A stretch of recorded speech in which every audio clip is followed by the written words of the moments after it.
আধা ঘণ্টাৰি কেচন সদায় তুমি নিজে ধোৱা আজি কিহৰ ভেকচন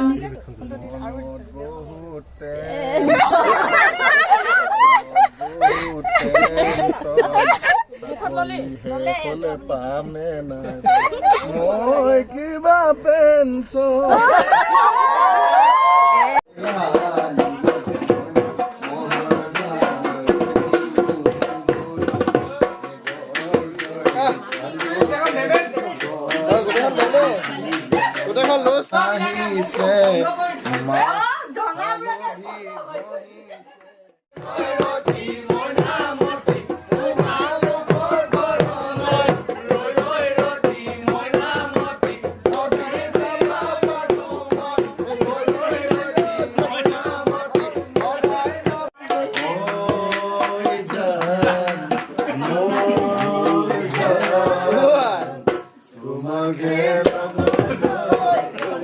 গুচি যায়